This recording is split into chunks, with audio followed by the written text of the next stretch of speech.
Hi there everybody, my name is Kate. Welcome to my channel, Trinergy Awakens Naturally. So let's chat. We're in the car, why not, right? When I got up this morning, I was given something that I wanted to share with you. That in all the years that I spent in mental health as a client and as an advocate, working to try to understand the integration of body, mind, and spirit, I really felt like I didn't understand. Well, I know I didn't understand because trying to draw the spirit into Western medicine or Western therapeutic practices can be quite dicey, because often we want to say God, and that's offensive to a whole lot of people. And so for whatever reason, and I understand that because it's very universal, and I think some of the places that were trying to help me as a patient or a client understand body, mind, and spirit, when they talked about spirit, they didn't really want to launch into spirituality for lack of understanding anything about it, and couldn't by law really launch into religion a whole lot. And so God became kind of an acceptable term whenever I was looking at, ways that I could work with my spirit. And I was often confused with what is it that you want me to do here, because mind and spirit are not the same things. And yet we were working with exercises that were really designed to help recreate the mind. They were there to try to deprogram old, nasty, toxic programming from childhood and from just living in a lifestyle of, not really understanding my own spirit and my own soul, and making poor decisions based on that, and having terrible self-image, all the old tapes, all the old stupid loop, old things, right? Old paradigm. And it seemed that we were really working to change the mind. However, when it came to that spirit thing, not many people were very well aware of meditative practices or working with anything that really tapped into the soul itself, for fear of crossing that line, of religion. And they're not the same. Many people do not bring their soul into their religion, and many people bring their soul into religion. I mean, it's not just a given that because somebody's sitting in church that they're highly spiritual, tapped in, or really connected with their divine, just because they're sitting there. And there's plenty of people who do not attend a church and have no religious affiliation whatsoever that are quite tapped into their spiritual nature. And so when I woke up this morning and was thinking about that the mind is, when we think of body, mind, and spirit, we don't often, at least I had not been given it this way, that it made a whole lot more sense to me today, that the mind is the gatekeeper between body and spirit. The mind is the operating system. It's quite, impersonal, and it operates as just the programming that it's been given, hence codependent and toxic, relationships in childhood, or patterning we learned, poor self-esteem. Those are all themes that were created before we got here today. If we have low self-esteem, it didn't just pop up today. If, we have trauma in our past, or we have, toxic parents, or we grew up in an abusive environment, or a cold and sterile environment, whatever it was, everything that we've done up until today has been informing our mind in that way for however we feel. And the way to heal both body and spirit is to work through the mind, because the mind is that gatekeeper. That's the one that says how I'm going to process and integrate and assimilate the information that I've been given.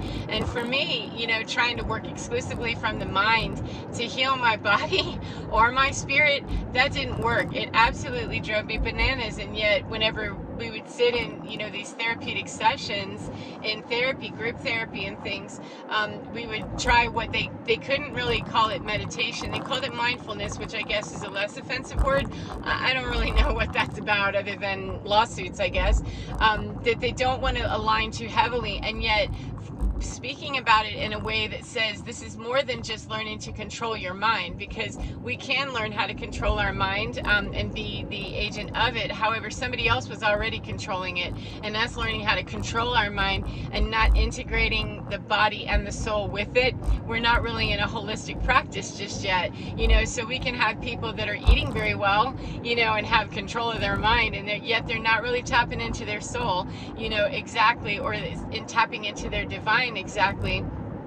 we can have all kinds of, bastardizations and imbalances in that process. So what I found is that my soul, whenever I get quiet, and meditation is a practice, sure, that I use. However, I do whatever it takes for me to get back to that place of where's the joy in me? How can I find that? And it wasn't by doing 1,000 different positive affirmations, because saying positive affirmation, for me personally, that didn't work. Excuse me, to attack it with 1,000 positive affirmations that I really, just wasn't believing, because I wasn't connecting with my soul on any level to really be able to believe those positive affirmations. And there is something to be said for, the repetition of being in that new mindset can help. However, I kept hitting walls with, I've got these positive affirmations, and it's just not really going anywhere. It doesn't really feel that much different, and I've journaled and I've done these things, and yet I keep hitting this glass ceiling, because reaching the soul, however we reach it, meditation, yoga, running, archery, whatever it is, it takes us to that divine space where we know, this is something that I really feel good with. It's not necessarily something we're really great at. It's just something that I love painting. I suck at drawing. However, I like it a lot. I just am not very talented in it. And yet I like to just sketch and spend time letting my fingers, sketch and draw. And I'm not looking to sell any of it. I'm not looking to do anything with it other than express my own creativity and my own joy, a coloring book, things like that, I have no end goal with this. This is meeting my own divine inside of me, which is helping the programming and deprogramming of the mind in between me, and divinity, my body and me. It's helping that process to realign itself, and that way those positive affirmations and those, positive statements and those positive actions and righteous actions actually have more power, and they have more potentiality to move me to a brand new reality. They really do.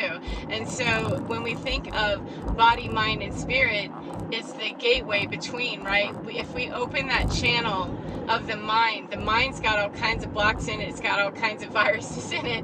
It's, we need to deprogram it. We need to get some, anti-malware and really deprogram it. And yet we need to also, while we're deprogramming, be talking about, the operating system itself in the context of our device. How is our device working? And is it healthy? And supporting our body with energetically aligned foods it's an integrative process. But if I'm trying to just support my body with a high vibrational food, it may not work for me, because I'm still in conflict somewhere within me. That was my personal journey, is that I met a lot of roadblocks with trying, I'll just start using crystals, or I'll start, I'll go organic, and, I won't eat meat anymore, and I won't do this anymore. All of the things that traditionally are given to us to consider ourselves in an integrative practice, and yet they weren't. I would meet a wall and say, okay, what's up with this? And what I found is that the balance and the integration really happened with, all right, what's the programming in the mind that I need to get over, and how am I at this point with my divine that I'm reaching inside of me saying, okay, what is it that I need right now to get through this blockage? And it might be a big old juicy plump steak. It could be eating nothing but raw vegetables for 2 weeks. It could be for fasting, for 3 days. It could be, a lot of different things that didn't look like traditional integration. And the best thing that I can say about, the mind deprogramming is that we've all been programmed a very specific way. We all come from our own families. We all come from our own environments. We speak our languages that we speak, and we've had the experiences that we have. And so it's highly critical that we get inside and say, this operating system update and this anti-malware needs to be specific for me. And though there are some, different things that work universally, it'd be like if someone put a very specific virus that they created just to destroy your device, your phone. You would need to have a very specific antivirus to defeat that. And that's how I look at it, is that that's part of what the the input into me was very different than it was for you, even though it's universally abuse or toxicity or narcissism or, whatever. It's universally that, and there's some universal practices that can take care of that. However, in order for me to get down to the nitnoid, detailed, I want a clean system all the time for as long as I can, until I meet another roadblock somewhere. How can I do that? Then I'm really going to need to get inside with the technician of me, and say, how is it that I integrate the body, mind, and spirit so that all three are reaching into divinity in the best way, the most precise way, and with the most precision that I possibly can. And that would be integrating something that doesn't look very traditional sometimes, for me personally. And I highly encourage other people to, don't get stuck believing that one practice is going to get you there necessarily. I haven't seen that really be true, where someone said, this is what I do and this is all I do, and I'm not eating meat anymore, I'm not doing this anymore, I'm not drinking anymore, I'm not, okay, that's fine. And if it's working, and we are absolutely divine. However, I found more people that took very hardline stances like that had a whole lot to say about what I was doing, the wrong way, that's already an imbalance. If you're looking at me and telling me my journey is wrong, you're looking in my yard. Why? You have a plate full of food, I think, at your house, don't you? And, the grass is not greener over here anyway, according to you. So why are you looking?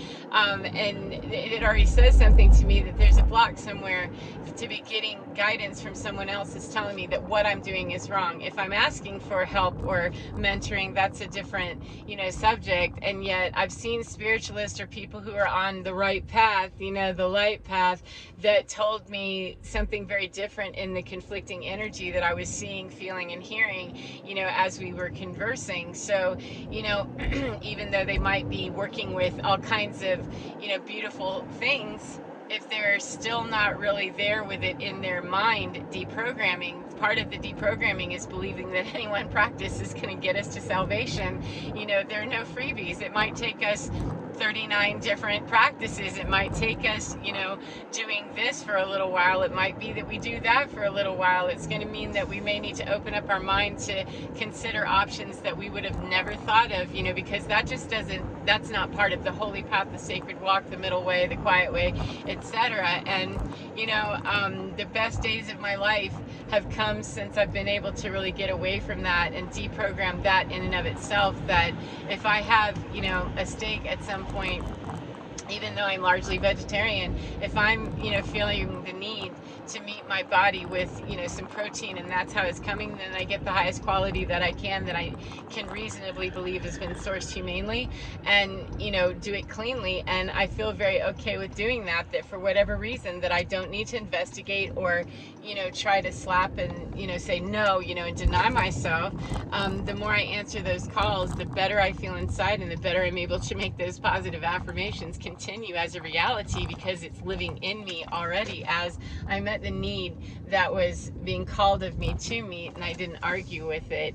And, it's not the same as having addictions and dealing with that stuff. I'm not saying that. I am saying, though, that there's very much the ability to listen to divinity and get through that mind thing. The body, mind, and spirit, is that's the gateway to get through to 5D and divinity. Then I want to make sure that I have the cleanest and clearest connection for me. So I hope that's helpful for you in some way, and I hope you enjoy your day no matter what part of the day you're in. And remember, get within your skin, because you're divine. It's absolutely fine. Just get past your mind if it's bugging you. It's impersonal. It can get very personal, though, when it's talking to you and trying to interpret your soul, and it doesn't understand. It can get very personal with you and other people, and could cause a lot of unnecessary destruction. So as I said, get within your skin and enjoy your divine, because you're divine. It's so, so lovely, and it's so, so fine. Take care, and I'll see you again next time.